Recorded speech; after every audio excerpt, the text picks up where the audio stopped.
वाड़ी का रोड तुम सब मेरे साथ चलो पीर के दिन, अगर नई काम चालू करवाए तो भेजे को मेरे बात क्या होना सर। कुर्सी पे बैठने वालों को जमीन की अहमियत याद रहे, सच दिखाते हैं हम। सच का सामना में आपका एक बार फिर स्वागत है।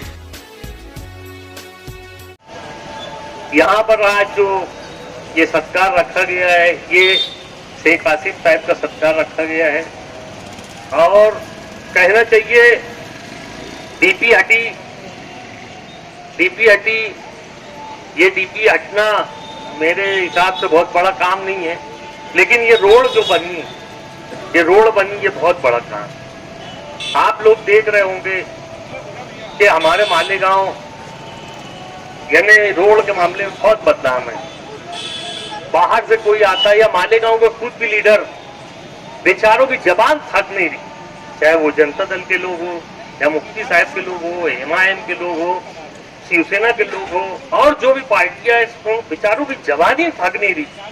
बोलो इतना खराब रोड, इतना खराब रोड, इतना खराब रोड, इतना खराब रोड कि मालेगांव वालों का दिमाग बन गया खराब रोड के साथ।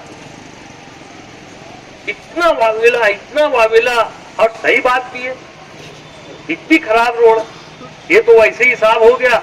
घर के सारे लोग बोले महंगाई बहुत है, महंगाई बहुत है, महंगाई बहुत है, तो भुक्के रहो। मुझे बताओ एक हफ्ता भुक्के रह के, महंगाई बहुत है ना, फिर खा गाय गुरे। अरे भाई काम करेंगे तो चलो, अब महंगाई का मुकाबला काम ही करेगा। रोड खराब है, वो बनाएगा कौन? सब ठेका हम ही नहीं लेके रखे क्या? सब ठेका हमने लेके रखे क्या? अरे भाई तुमने भी अल्लाह ने सलाहियत किया, अल्लाह ने तुमको भी चुन के लाया है, तुम भी बनाओ ना। क्या सिर्फ बोलने के लिए 35-40 साल से तो यही सुन रहे, खराब है, वो खराब है, वो खराब है, वो खराब, तो बनाएंगा कौन? वही एक शेख रशीद घराना, और उठा के सारे टोकरे में उनके ही सर पे जो सत्यानाश हो रहा, सब शेख रशीद घराना ही कर रहा। और ये सब तो गुल खिला रहे, ये जो मालेगांव चमक रहे इनकी वजह से चमक रहा, नहीं तो मालेगांव में तो अंधेरा ही अंधेरा था। तो शेख रशीद कब से आए मालूम नहीं, जब से अंधेरा हो गया है ना। बदनाम करने की भी एक हद रहती है ना। पूरा वो बोलते ना कि सही को भी झूठ ऐसा बोलो कि लोग झूठ मानने लगे, और आज वैसे ही हो गया। तुम देखो आसिफ भाई ने 21 करोड़ 22 करोड़ की लागत से ब्रिज मंजूर किया जब आमदार थे।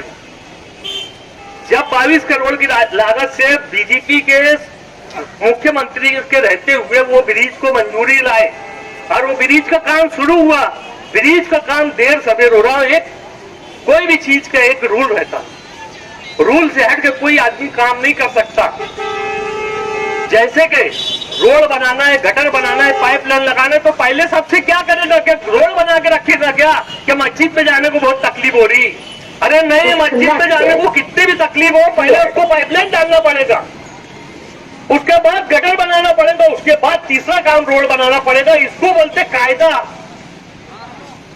और तुम बोले नहीं पहले रोड बनाओ, मस्जिद में नमाजी को बहुत तकलीफ हो रही, और उसके बाद ही बोलते मस्जिद में तो कोई भी चले आता पैजामा उठा के, पानी कौन भरेगा? तो ये बेचारे लोग एक झूठ को ऐसा बताए।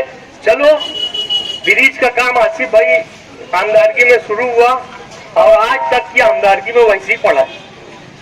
नाकारे बीजेपी गवर्नमेंट थी, नाकारा शेख आसिफ था, उसके बाद ब्रिज का काम कोई लायकदार चुन के आया तो क्यों निकल लिया? 4 साल का वफा हो गया। आसिफ भाई को इलेक्शन हारे हुए 4 साल हो गया कि मालेगांव की आवाम को अभी ब्रिज की जरूरत नहीं है, उसके बाजू में रोड की जरूरत नहीं है, तो कौन बनाएगा? और मालेगांव की आवाम कब तक ऐसे ही खामोश बैठ के सुनते रहेंगी, देखते रहेंगी? आप कहाँ गए तुम्हारे मुंह, आप कहाँ गए तुम्हारे कान? आप क्यों नहीं बोल रहे? वो ब्रिज बन गया कि वो ब्रिज से कोई मतलब ही नहीं है, वो रोड से कोई मतलब नहीं है। तो बदनाम करने के लिए सिर्फ एक घराना है मालेगांव में, शेख रशीद का, और आबाद करने का तो ठेका लेके रखे। गिरना डैम का पानी इन्होंने लाए, कोर्ट की बिल्डिंग इन्होंने लाए, कोई हॉस्पिटल इन्होंने लाए। मालेगांव में अगर कोई भी तरक्की के नाम पे काम हुआ है, एक मट्टी का ढेला भी आया तो ये लोग लाए।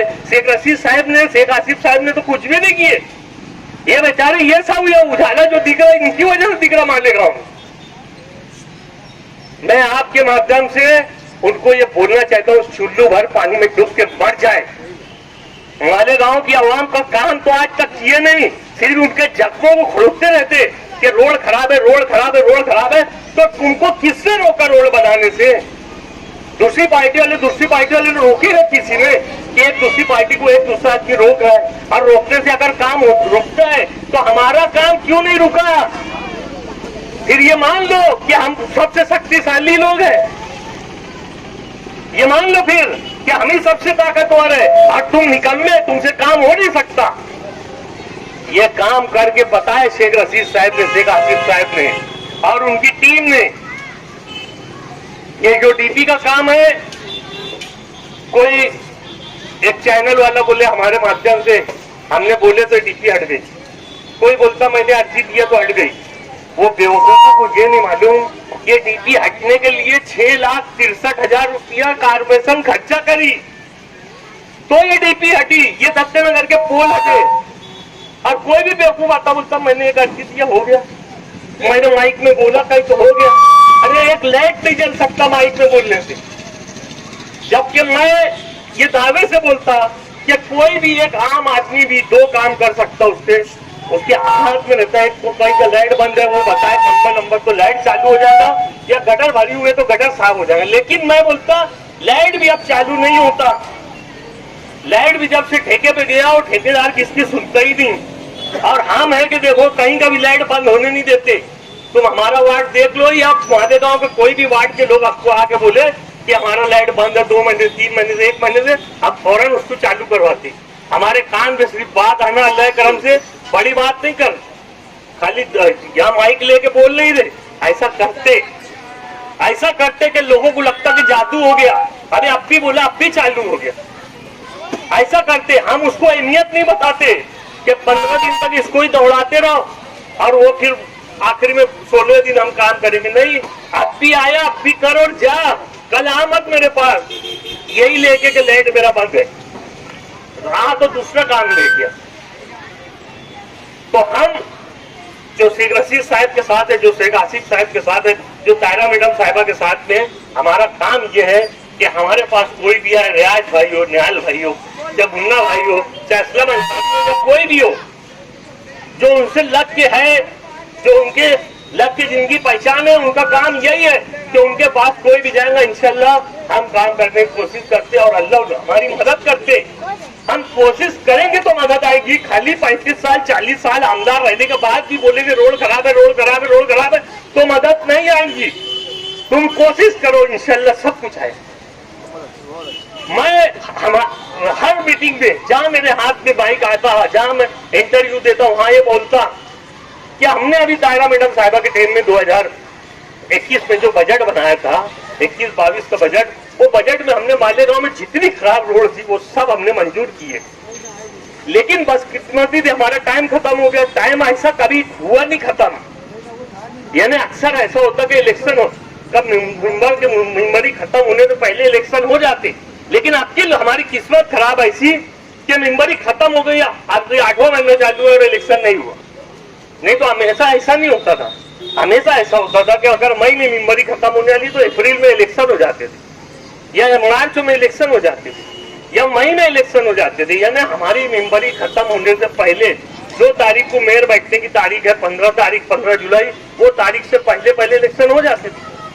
हमारी किस्मत ऐसी कि वो जो बजट बनाए थे उसमें प्रशासक का राज आ गया और प्रशासक ने वो सारा काम रोक दिया।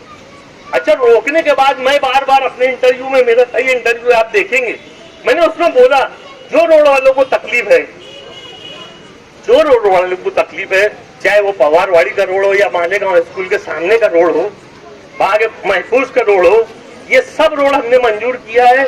अगर यहाँ के 10-20 लोग अगर कमिश्नर के पास जाए तो ये रोड उसके अच्छे को बनाना पड़ेगा।